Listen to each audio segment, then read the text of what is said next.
esprit de grâce et de force. J'ai tant besoin de toi, Père. De toi seul, j'ai besoin de toi. Tous ensemble ce matin, où que tu sois. J'ai tant besoin de toi, Père. De toi seul, j'ai besoin de toi. Oh, tous ensemble ce matin, j'ai tant besoin de toi. Père. Au plus profond de mon âme, de toi seul. J'ai besoin de toi, je reconnais ma pauvreté, mes limites, Seigneur. J'ai tant besoin de toi seul. De toi seul, j'ai besoin de toi. C'est le cri de mon âme, de mon cœur ce matin, ce nouveau mois, Seigneur. J'ai tant besoin de toi, Père. Nous avons, Seigneur, de toi seul, esprit de vie, esprit de grâce. J'ai besoin de toi. Viens au secours de nos limitations, Saint-Esprit de Dieu. J'ai tant besoin de toi seul, de toi seul. J'ai besoin de toi. Mon âme soupire après toi, Saint-Esprit de Dieu. J'ai tant besoin de toi, Père. Oh, nous ne pouvons rien, Seigneur, toi seul.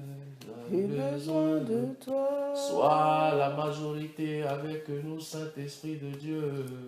J'ai tant besoin de toi, Père. Oh, fais-moi te connaître, fais-moi te rencontrer. J'ai besoin de toi. Aide-moi à te reconnaître dans mes sentiers, dans mes voies ce matin. J'ai tant besoin de toi, Père. De toi seul, j'ai besoin de toi. Esprit de vie, esprit de force. J'ai tant besoin de toi, Père. De toi seul, j'ai besoin de toi. Entends le cri de nos cœurs, de nos vies. J'ai tant besoin de toi, Père. Toute la francophonie ce De matin, toi seul, partout dans le monde, j'ai Seigneur, besoin de toi. Sois le vrai président de nos vies, Seigneur. J'ai tant besoin de toi, Père. Toi seul peux combler le vide de nos cœurs. De toi seul, Toi seul peux combler le j'ai vide de nos besoin nations, de toi. de nos familles, de nos vies de couple. J'ai tant besoin de toi seul, dans nos églises, dans nos De ministères. toi seul, Oh, j'ai besoin de toi. C'est le choix que je fais en ce début de mois. J'ai tant besoin de toi seul. Tous les De mois d'avril, toi tous les jours seul, du mois d'avril. J'ai besoin de toi. Ici à Impact Évangile. J'ai Tant besoin de toi, Père. De toi seul, j'ai besoin de toi. Oui, Saint-Esprit de Dieu, aide-nous, conduis-nous dans ta grâce. J'ai tant besoin de toi, Père. Oh, que ma vie ne soit pas comme un De orphelin, toi seul, que nos vies ne ressemblent j'ai pas des besoin orphelins. de toi. Oh, nous crions en toi cette nouvelle semaine. J'ai tant besoin de toi, Père. Prends le devant, Seigneur, De de toi toi seul. seul, Ouvre mes yeux, Seigneur. J'ai besoin de Laisse-nous toi. te reconnaître sur nos sentiers. J'ai tant besoin de toi, Père. De toi seul, j'ai besoin de toi. Oh Seigneur, merci ce matin. Merci cette nouvelle semaine. Nous t'adorons, nous t'exaltons. Merci pour ta fidélité. Merci pour la grâce. C'est une grâce ce matin, Seigneur, que nous sommes vivants, que nous sommes debout, que nous entamons, Seigneur, le mois d'avril. Nous sommes pleins de reconnaissance plein de gratitude. Seigneur, merci pour tout ce que tu fais dans nos vies, dans nos familles, dans la vie de nos enfants, dans nos églises, dans nos pays, dans nos nations. Saint-Esprit de Dieu, nous sommes reconnaissants, plein de gratitude. Assurément, Seigneur, tu es au contrôle de nos vies. Assurément, le meilleur est là. Oh, l'opportunité est là, la faveur est là, la grâce est là, la possibilité, le renouvellement, la délivrance, la guérison. Oh, la révélation, la vie est là, Seigneur, oh Dieu. Merci, Saint-Esprit de Dieu, parce que tu fais toutes choses à merveille, Seigneur. Tu fais toutes choses à merveille, Seigneur. Ta parole déclare que le faible dise, je suis fort, et que le pauvre dit, je suis riche. Oui, la Bible déclare que cette journée, oh, qu'elle soit l'objet de la louange et de l'adoration, c'est une journée que le Seigneur a fait. Qu'elle soit un sujet de joie et d'allégresse. Nous te bénissons, nous te rendons grâce. Merci Saint-Esprit de Dieu. Amen. Amen. Bienvenue à tous. Nous sommes dans la joie de vous rencontrer ce matin pour notre dévotion matinale de chaque lundi matin. Et nous sommes heureux de partager ce temps avec vous en ce début de mois d'avril. Nous croyons que tout au long de ce mois, nous marcherons dans la victoire et nous expérimentons la grâce et la faveur divine. Amen. Amen. Le thème de notre exhortation de ce matin, ça sera activer la prophétie. Amen. Activer la prophétie. Nous avons lu donc la prophétie, la parole de Dieu que Dieu a donnée à Abraham. Ce passage se trouve dans Genèse 15. Nous allons lire Genèse 15, ensuite nous allons lire également Exode 12. Donc je vais laisser ma femme faire la lecture. Genèse 15, versets 12 à 13.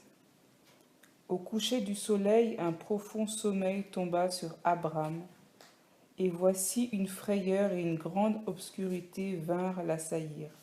13. Et l'Éternel dit à Abraham, « Sache que tes descendants seront étrangers dans un pays qui ne sera point à eux.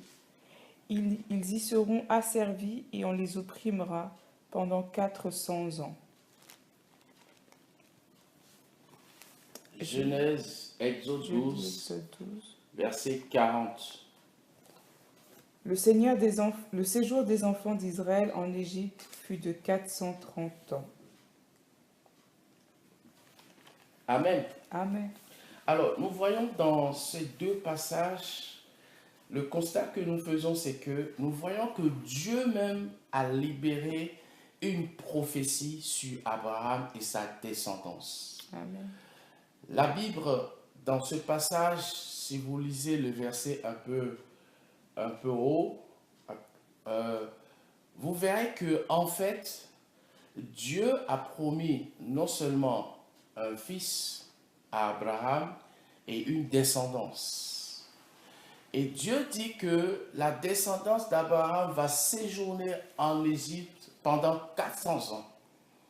Et finalement, donc dans Exode 12, verset 40, nous constatons que ce peuple a séjourné en Égypte pendant 430 ans.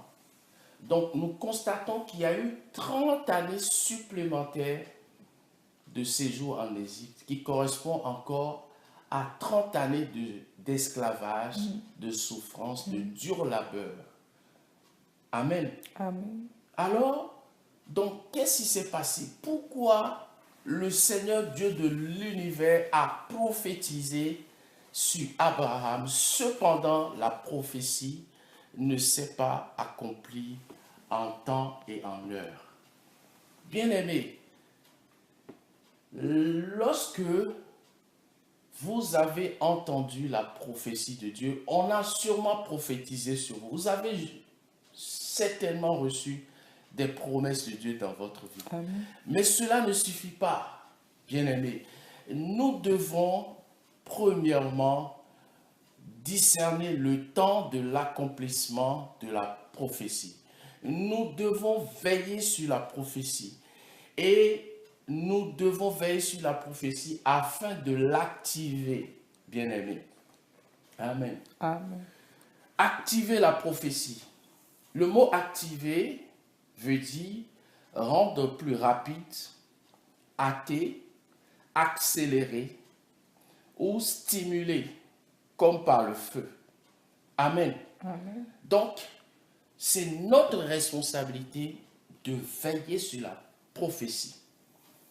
Nous allons, vous constaterez dans ces deux chapitres, dans ces deux passages, que lorsque Dieu a dit, fait la prophétie, libérer la prophétie sur la vie d'Abraham, Abraham et Dieu ont fait un serment. Il y a eu un sacrifice, il y a eu une alliance par laquelle Dieu s'engage à accomplir ce qu'il a promis à Abraham. Et donc, cette prophétie n'a pas été activée sans une alliance. Abraham, donc Dieu a demandé à Abraham de faire des sacrifices. Et Dieu a consumé ce sacrifice-là par le feu. Et ça a été le signe de leur alliance. Amen. Amen. Et donc, nous allons continuer notre recherche en regardant l'exemple de Ésaü et de Jacob. Vous savez, lorsque Rebecca était enceinte, Dieu a promis à Rebecca que deux nations sortiront du ventre, du sein de Rebecca. Amen. Amen. Et finalement, lorsque le temps où Isaac devait libérer la bénédiction, Rebecca va donc demander à son fils Jacob de faire quelque chose pour activer la prophétie. C'est parce que Rebecca avait veillé sur la prophétie. Et en veillant sur la prophétie par le Saint-Esprit, par les circonstances, c'est le Seigneur qui a permis à Rebecca de reconnaître le temps où Isaac plutôt devait libérer la bénédiction. Et donc Rebecca va demander à Jacob de tuer le veau, qui est l'image du sacrifice, qui est l'image de l'alliance entre Dieu et Abraham. Amen. Amen. Donc, Jacob a reçu la bénédiction parce que Rebecca a veillé sur la prophétie. Elle a su reconnaître le temps de la prophétie et elle a posé un acte qui est contenu dans l'alliance abrahamique, qui est que le sacrifice, le sang doit couler pour activer le sacrifice. Le sang coule, c'est l'image du prix à payer. Alléluia. C'est l'image du prix à payer. Chaque fois que nous devons activer la prophétie, nous devons faire quelque chose. Amen. Nous devons faire quelque chose qui va nous coûter. Que ça soit un temps de consécration de plus, une vie de consécration, mais ça sera aussi une offrande, quelque chose qui va nous coûter, qui va même nous faire saigner dans le cœur. Oui. Nous allons prendre un dernier exemple qui est le cas de Gédéon. Gédéon dans Jude 6, nous voyons le cas de Gédéon et nous allons terminer notre exhortation de ce matin en voyant les 7 paroles de Dieu à Gédéon. Il y a eu 7 paroles, il y a eu 7 choses qui ont permis à Gédéon de triompher des Madianites et des Amalécites. Amen. Amen. Dieu donc, Gédéon qui est un descendant d'Abraham,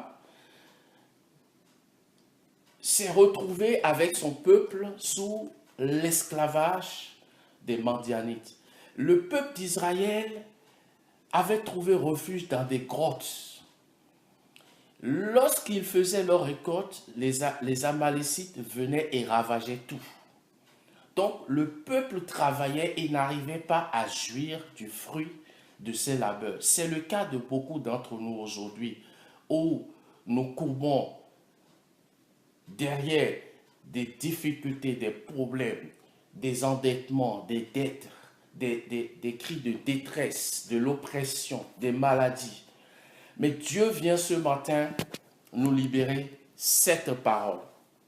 Premièrement, Dieu va dire à Gédéon, vaillant héros. Vaillant héros. Gédéon ne savait pas qu'il était un vaillant héros. Pourtant, c'était lui le seul dans sa famille qui avait le courage de sortir et de récupérer un peu de froment pour le mettre à l'abri. Mais il ne savait pas qu'il était un héros. Et voilà, Dieu va venir vers lui et lui révéler en réalité qui était Gédéon. La deuxième chose qui a permis à Gédéon d'avoir la victoire, c'est que Dieu a ordonné de combattre Mandia. Alléluia. Amen. Ce matin, tu auras la victoire. Cette semaine, ce mois-ci, tu auras la victoire parce que ton Dieu ordonne que tu combattes. Alléluia. Amen. Dieu ordonne que tu domines. Tu vas gagner, tu auras la victoire parce que c'est le Seigneur, le roi de la terre qui ordonne. Amen. Car Dieu veille sur sa parole pour l'accomplir. La troisième chose, Dieu va dire à Gédéon, je suis avec toi. Alléluia. Dieu est avec toi. Amen. La quatrième chose, Gédéon va se rappeler des promesses des pères, le souvenir des pères. Il a dit à Dieu, il a rappelé à Dieu, où sont les victoires de nos pères? Où sont les actes que tu as accomplis, les bonnes choses que tu as accomplies au temps de nos pères? Nous ne voyons plus tes merveilles de nos jours. Donc Gédéon avait le souvenir des exploits de Dieu dans son cœur. Amen. Quatrième chose, Dieu va dire à Gédéon, tu vas battre les Madianites comme un seul homme. Oui, voici un point important de notre exhortation de ce matin. Bien-aimé, tu n'as pas beaucoup de problèmes, mais tu as un seul problème principal. Tu as un seul problème qui a donné accès, qui est la porte d'entrée à plusieurs autres problèmes. Tu n'as qu'un seul problème. Tu as un seul problème principal. Alléluia. Amen. Et Dieu connaît la faiblesse de ce problème principal que tu as. Rapidement, rappelez-vous de la femme qui avait la perte de sang. Cette femme avait un seul problème principal qui lui a fait perdre beaucoup d'argent, qui lui a fait perdre son mari, qui lui a fait perdre sa famille, qui lui a fait perdre ses amis, qui lui a fait perdre son entreprise. La perte de sang. Parce qu'à cause de cette perte de sang, elle a dépensé tout son argent et elle était rejetée de la société. Amen.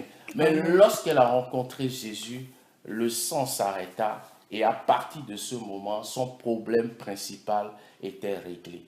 Dieu voit tous tes problèmes, tout ce que tu appelles j'ai beaucoup de problèmes, Dieu ne voit qu'un seul problème. Alléluia. Amen.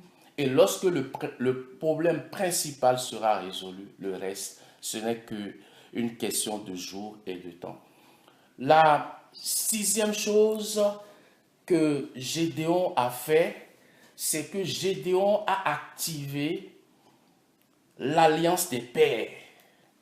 Gédéon a activé l'alliance des pères. Gédéon donc a pris du pain sans levain et le chevreau, et il les a offrir à Dieu. Le pain sans levain, c'est une vie consacrée, une vie sans péché. Et ensuite, le chevreau qui est le sacrifice. Bien-aimé, ça, la vie que nous menons, la vie chrétienne que nous menons, ce n'est pas une vie qui a commencé à notre niveau. C'est une vie qui a commencé au temps de nos pères. Nous devons pratiquer les actes de nos pères pour hériter la promesse des pères, pour activer ce que Dieu a promis sur nos vies depuis Abraham, de Jacob, Isaac jusqu'à Christ. La septième chose qui a fait que Dieu a libéré, qui a fait que Gédéon a eu la victoire. Si vous lisez la suite de l'histoire au chapitre 7, vous verrez que l'Esprit de Dieu s'est saisi de Gédéon. Alléluia. L'Esprit de Dieu s'est saisi de Gédéon. Et Gédéon a pu combattre Madian avec au départ 3000 hommes. Dieu a choisi 10%. 10%. Ça veut dire que nous avons une force de 10% et les 90% des moyens pour combattre l'ennemi, pour régler ton problème, les 90% viendront de Dieu. Dieu a besoin simplement du peu que tu as, de la force que tu as. Lorsque l'Esprit de Dieu a saisi Gédéon, Gédéon a pu battre Madian. Dieu a suscité par son esprit la terreur dans le camp de l'ennemi. L'ennemi a eu un seul esprit qui était la peur devant Gédéon. Amen. Voilà pourquoi Dieu les voyait. Tous tes problèmes, Dieu les voit comme un seul homme. Tu n'as qu'un seul homme parce que tous tes problèmes ont un seul esprit. C'est l'esprit du diable. C'est l'esprit qui vient t'empêcher de rentrer dans ton héritage. Amen. Voilà pourquoi Dieu voit tes ennemis comme un seul homme. Voilà pourquoi Dieu voit que tu n'as qu'un seul problème principal. Alléluia. Et avec l'Esprit de Dieu, tu auras la victoire. Alors, activons la prophétie. Activons la prophétie en mettant en pratique tout ce que nous venons de citer dans notre exhortation de ce matin. Nous ne pouvons pas détailler tous ces points, mais c'est juste une exhortation. Je crois que vous avez l'Esprit de Dieu. En méditant sur ces passages, vous serez encouragés et fortifiés.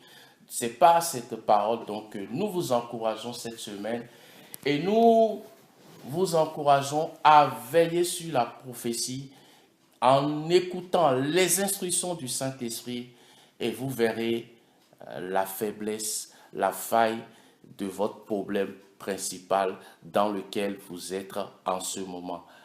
Allons dans la victoire, allons dans les 10% de moyens de capacité que nous avons et le Saint-Esprit pourra aux 90%. Bonne semaine à vous. Bonne semaine à que vous. Dieu vous garde. À bientôt pour de nouvelles aventures. Béni soit le Père de notre Seigneur Jésus-Christ. Amen. Amen.